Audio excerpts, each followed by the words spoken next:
Assalamu alaikum and good evening. Welcome to On the Couch with me, Farida, Rabia and Soki Zinzi. This is where you hear the difference on 100.4 FM. Now, On the Couch together in Lately in Land and Housing is your weekly show that discusses current affairs in political landscape pertaining to housing, evictions, equitable access to land and tenure security.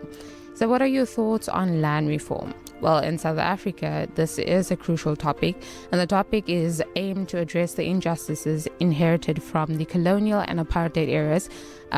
It seeks to ensure equitable access to land, tackle housing issues, and secure tenure rights for all citizens. Today, we shine light on the question, is land reform dying and can it be revived? Before we start the show, on the line, we have one of our guests, who is Bernadette Rousseau, whose family was removed from Simonstown to Ocean View, and Bernadette's community is not far into land claiming. In fact, Joanne Orgel died while waiting. Our lines are open on 021-699-1786 or WhatsApp us on 0786 10 11 12. In studio, we have Professor Ben Cousins, and on the line, as I said, activist Bernadette Rousseau. Good evening and welcome to On the Couch. Good evening. Thank you. Good evening. Bernadette, how are you? I'm good, thank you. Good evening, everyone. Thank you to the viewers. Yes, as you said, my name's Bernadette. I reside in Slamkop. It used to be called Slamkop. It's now Ocean View. My family actually stems from Muizenberg. My grandfather had a farm there, and with the Group Areas Act, we were removed to Ocean View. However, more than half of the residents of Slamkop has been forcefully removed from Simonstown, so I'm quite familiar with the history. And there's a lot of families currently still waiting, besides Joan Orgel, who died.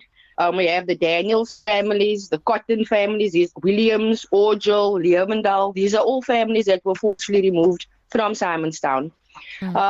Currently, when it comes to land reform, I'm currently living in an occupation. I have no water, no access to water, no access to sanitation. We're talking about 28 years, almost 30 years into our democracy, and things really hasn't changed. And when you're looking at the state, there's amendments being made to the PI Act. There's amendments being made to the Trespassers Act.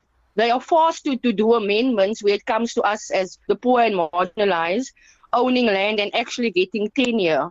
We're looking also at the Prescription Act. The Prescription Act only covers families that are currently occupying private land. So after 30 years of occupation, you're supposed to be entitled to your title deed. Where I'm staying, we have the Rasta camp, we have Mountain View. These families has been living on these pieces of land for well over 30 years since Ocean View's existence, and there's no title deed. So to date, we're still carrying and we still bear the injustices of the past. And how long was Joan waiting? Joan died, I think she was like 78. It was about a year ago. She grew up. She was born in Simonstown on the 3rd of November, 1994. She got married there. She lived there for 25 years. There's a documentary about her story, actually. It's called Waggebikkie. And then her family opted for the money. So when they actually, her siblings opted to take the payment instead of the land. And I think that was one of her biggest regrets, because up until the day she died, Joan always wished to go back to Simonstown. And there are so many families in Ocean View. Like I said, Daniels, Cotton, Orgel, Williams families, the Leemendal families. It's difficult. And these people, they yearn to go back to their roots. So when we ask the question, is land reform dying and can it be revived, what would your answer be? Definitely dying, and I'm not sure about the revival. As I say, 28 years after apartheid, my lifestyle reflects something different than a lot of my other comrades. I belong to an organization called Housing Assembly, so I'm an activist for land and housing. Currently, I'm occupying private property for about 3 years now. And because it's private, I'm hoping that between me and the developer and the occupants, that one day I will get in here. But being born in South Africa and not having land, it's disturbing. And the fact that we are marginalized, when are we ever going to get there? We don't see it yet. It's but a dream right now. Professor Ben, as you hear Bernadette's story, can you shed some light on why land reform in South Africa has has made limited progress over this past 28 years? In 1994, when the new government came into office, the ANC announced that land reform would be the centerpiece of a major program of rural development. In the urban areas, it didn't quite make such a wide-ranging promise, but clearly land reform in urban areas, which is what Bernadette is talking about, has to be seen in terms of wider transformations. So land reform in its different components was seen as part of structural change.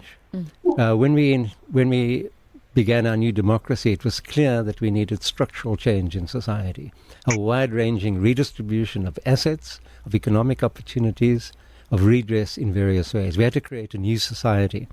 And land reform in its different dimensions and in its different locations was seen as playing a key role there. Today, we see that very little structural change has taken place in the new South Africa. Yeah. There's still massive racialized inequality and poverty. The promise of democracy has yet to be realized for many, many people. Of course, things are better in many, many ways. We have freedom of speech, which is key to this radio program, I think. But in terms of the material opportunities for people, very little has really changed. And we see that unemployment has increased enormously. In actual fact, it's something like 40%, one of the highest rates of unemployment in the world. So land reform, in its limited achievements, has to be set against that expansive vision of real change, radical change in the new South Africa. And it is abysmally failed if we measure it against those aspirations. The reasons for that are complex, which perhaps we can discuss. But I think at the beginning, we have to say this has fallen far short of what we saw as South Africans as a vision for our future. Professor, why do you think that there has been the struggle to address the spatial injustice? Is it that, the government is okay with that and it's something that they enjoy? Well, there are different answers to that question. One popular answer is that a compromise was struck in the transition to democracy. A compromise between the old white elites, the racially privileged elites, and the incoming black, the black majority which should support a new government. But another version of that compromise was between the mass of the population and large capital, big businesses which had hugely benefited from apartheid. And the compromise was struck because we needed to find a practical way forward. And I think there is something in that. I think the structure of the economy is still dominated by relatively few very large corporates or groupings of companies. The Joburg Stock Exchange demonstrates this very clearly. In other words, it's the incoming government sought to find a way through this by instituting programs like land reform, but in fact has been unable to really shift the dominant interests, the dominant structure of power and influence in society. And I think that's the root of the problem. Insufficient political capacity, even though we have a majority government, to shift the balance of power in society. That's a big one. Even though we have the majority, but we still don't have the means to change. So when you speak about radical change, how would that happen if the majority is unable to do that? Well, let me give an example from land reform. Just to say at the outset, I'm not an expert on urban land reform. My work has always been in rural areas. And in particular, I work on small-scale agriculture.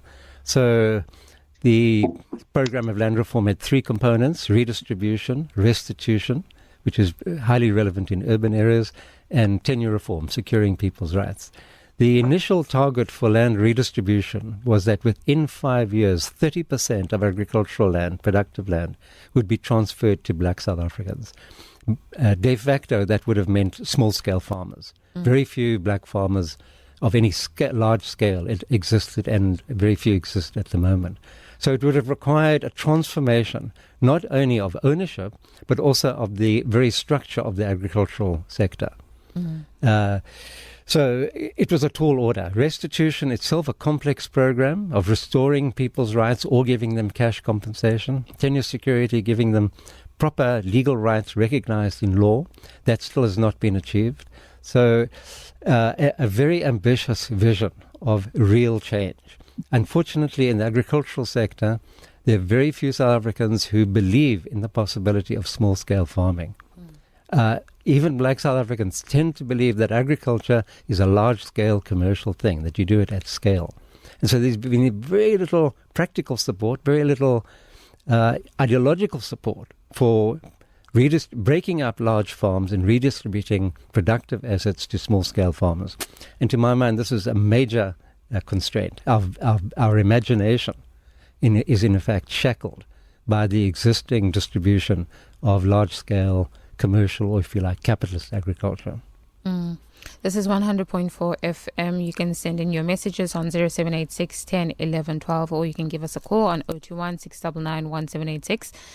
We are speaking to Professor Ben Cousins, and we're speaking to Bernadette Rousseau, and we're speaking about land reform. Is it dying or can it be revived? Bernadette, I wanted to ask you, as Professor is saying that, we need a radical change, and we're speaking about the majority in power not being able to make that change. What would that change look like for you? Especially you speak about your lifestyle is no longer that which you could have thought, or you can't even imagine what it would have been like. You have a completely different lifestyle. So what's radical change? Radical change to me would be change now. I mean, we've concluded that we're 28 years into our democracy. Imagine 28 years later, coming from a family that's owned land. Today I'm a land occupier. I'm squatting on land. So to me, radical change would be now. It's something that change needs to happen now. Like I said, I'm part of a very big movement called Housing Assembly. We work as far as Malmesbury, and every other person you speak to, we're all basically in the same situation. And again, I emphasize, there's so many changes being made to the PI Act, to the Trespassers Act, to stop us from getting to a point of owning land again. Yet when we're talking about land reform and a way forward, the state is taking its time. Our president himself said the process of land reform, it's going too slow. He made that statement, and it's unfortunate that the poor and marginalized suffer. Where I'm currently staying, I'm listening to Professor Ben. We're 52 families, and we're currently working with the agricultural department to start our own vegetable garden so that we can sustain ourselves. So our vision is to become an eco-village. We don't want Eskom power. We have load shedding. We don't work. The unemployment rate, as Professor Ben said, is at 40%. We can barely afford a bread. Electricity tariff just went up on the 1st of July. Our people are literally, it's tough out here. So in my opinion is reform, it needs to happen now. It's 28 years later, and we've taken very slow steps towards that. And again, at the cost of the poor and marginalized. And when you speak of now, is it that, what would that now look like? What is it that... I would hate for my children to go through the same struggle as my forefathers and myself. So when I mean now, currently my eldest daughter is 22. It's that same structure. Yeah. You know what I mean? She gets it. It's coming from our forefathers. It's being poverty and landlessness. It's being passed on from generation to generation, and unfortunately, that is our real. That is our lives. I'm born here. I would love to die one day and say that I own land. I'm not living. If you're looking at the RDP houses and the houses that state is building, it's really bad. The quality of the houses, it's really bad. I mean, sometimes even as a land activist, I don't really know how to encourage certain people that's in worse situations than me. I have to carry water every day. I have to make a fire every day for my children to bathe. In 2023, I have no access to water. There's no electricity. I'm unemployed. I'm a single mom. What exactly is the state doing for me instead of that 350 rand that they're giving us now and the SASSA? I mean, life is just really difficult, really difficult. And honestly, we see very little light at the end of the tunnel. If we're waiting on state, I occupied land because I was waiting on state. I'm on the database for housing since 2006. I'm still waiting. If I didn't occupy land, I would have been rendered homeless with my 4 kids. I want to, there's a listener who sent in this message saying, Assalamu alaikum, these are not supposed to be isolated groups. There should be District 6, Constantia, Simonstown claimants on board, also whereby we can liaise with our endeavors. And I think that is just calling on the community to work together. But there are other comments coming through as well. Professor, when we speak about land reform and we are listening to Bernadette and her concerns and her real life situations that she is experiencing, often there's this, I think people might think that we only having this conversation because elections is around the corner. And so we're looking at the best government. Just that elections is around the corner. So it might look a bit deceiving. But what are your thoughts on that when we speak about land reform and it sort of being closely?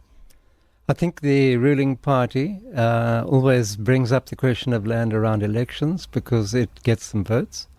I think the promises are wearing thin at this point in time.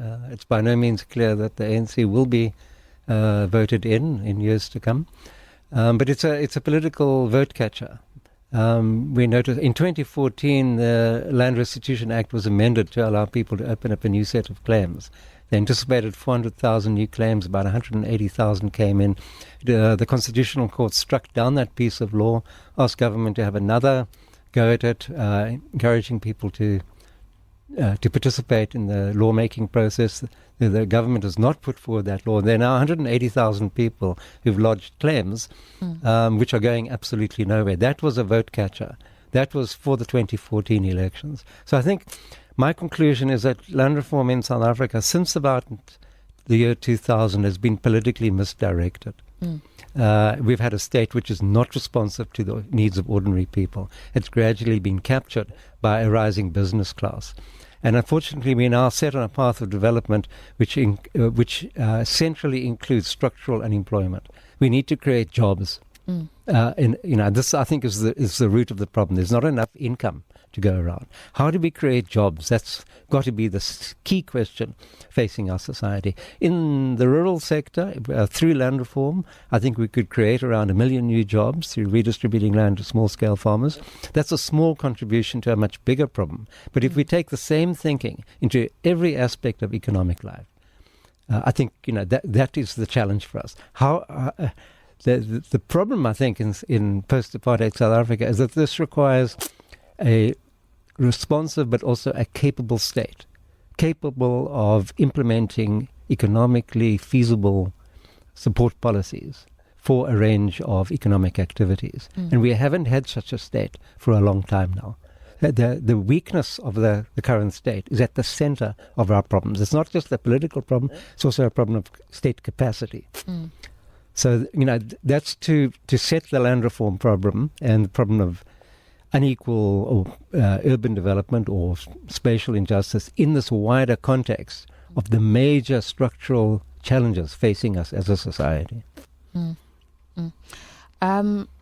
Thinking about jobs and listening to Bernadette, in the situation where you're basically struggling to survive, because there's one way where you have employment and you can survive, like bare minimum, and then you can do a bit better. But if you don't have anything, then there's nothing that you can really do, and you're surviving on things that you shouldn't really survive on.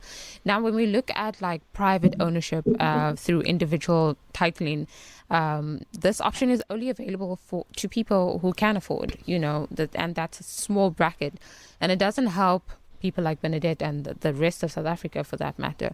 So how do we get to this balance?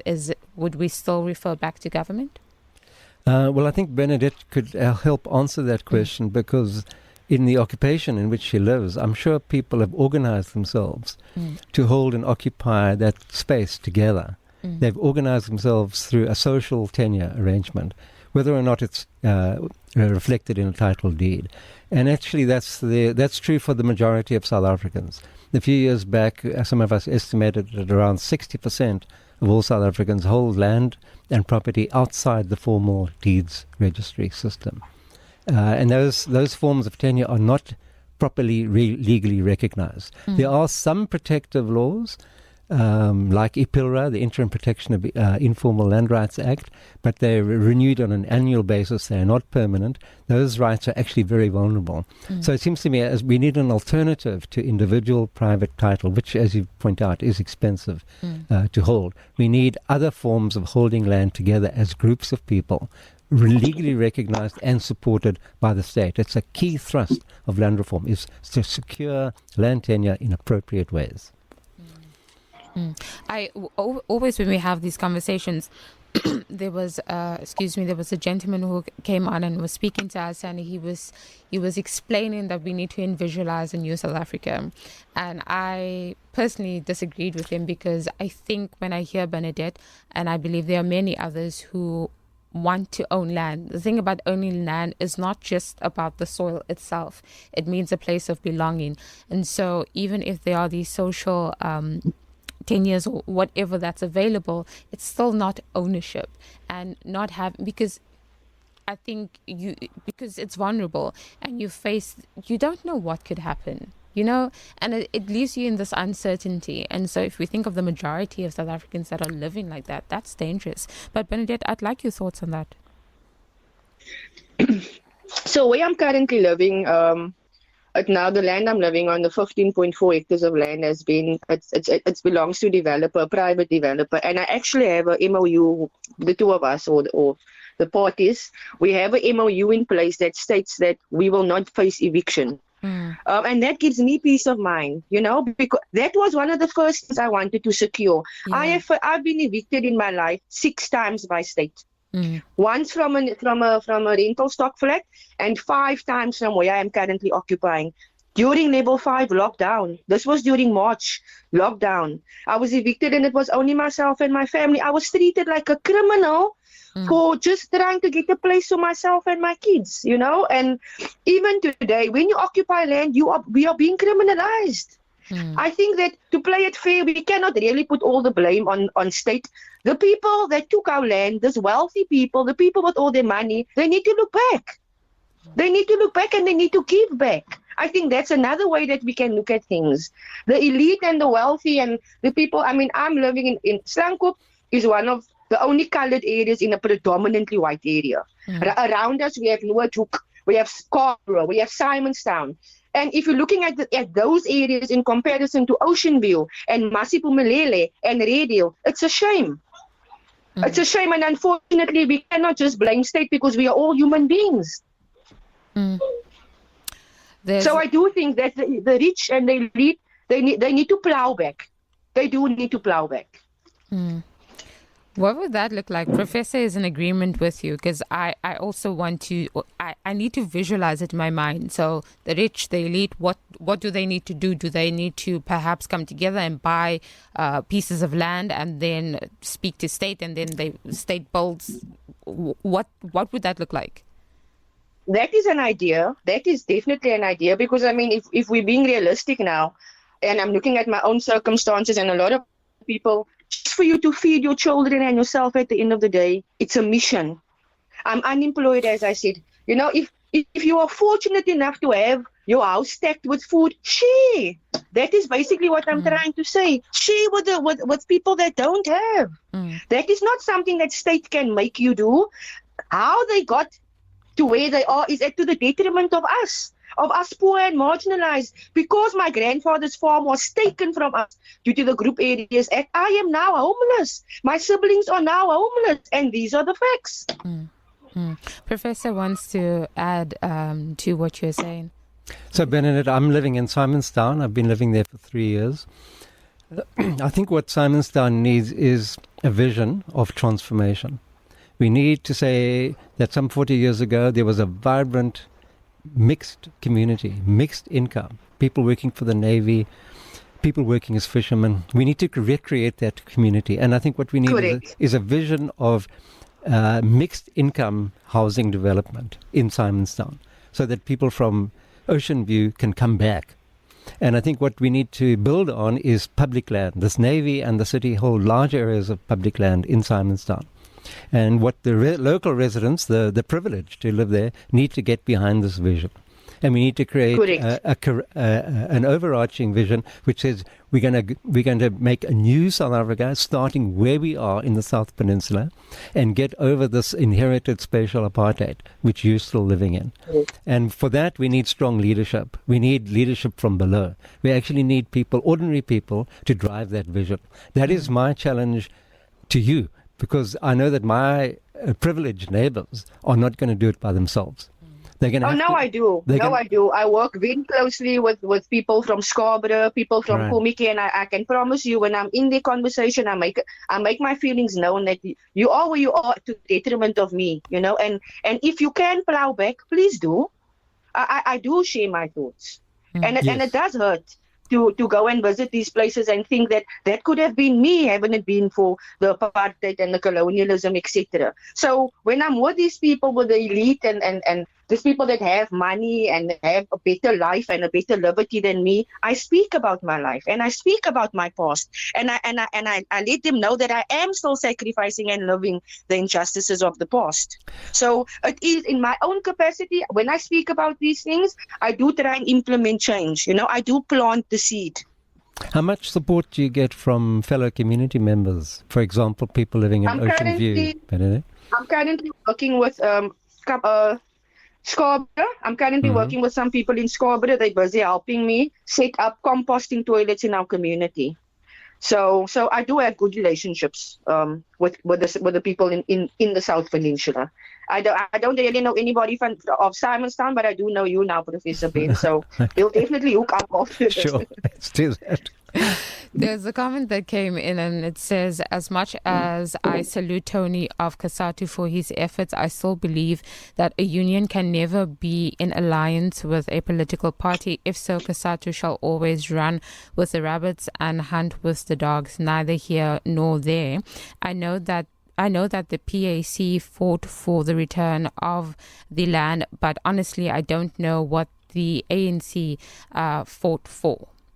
And I think that's a very bold comment, and I suppose I can appreciate the comment because people are frustrated when we speak about land and housing, and when we look at those who hold the power and what we expect and what we are not seeing.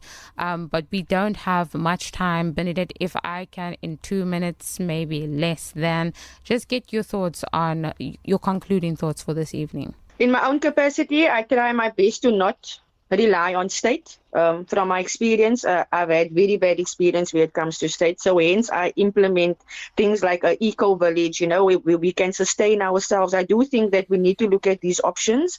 I'd like to start my own business one day too, so that I'm working for myself. So I do really also think, besides state and the shortcomings, that it starts with us. It starts with us as individuals.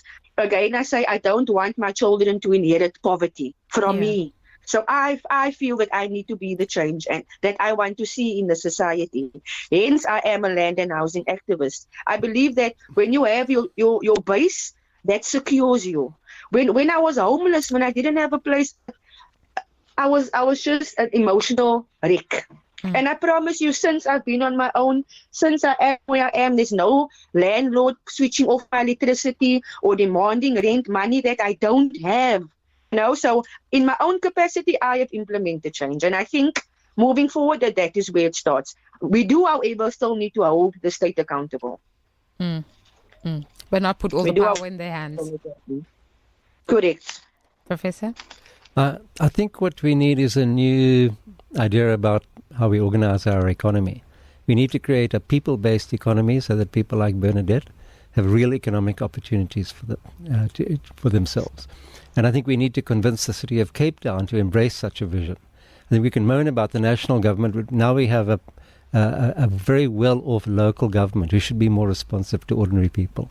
And I think in the South Peninsula, we need to create a forum whereby we create a new framework for the planners to work within, a framework within which we say everybody needs to have a job or real economic opportunities. And let's structure the South Peninsula to make that possible. It's a new transformative vision for urban development in Cape Town, with land reform as but one component of it. So the real question is, who's going to drive, who's going to lead such an initiative in the city of Cape Town?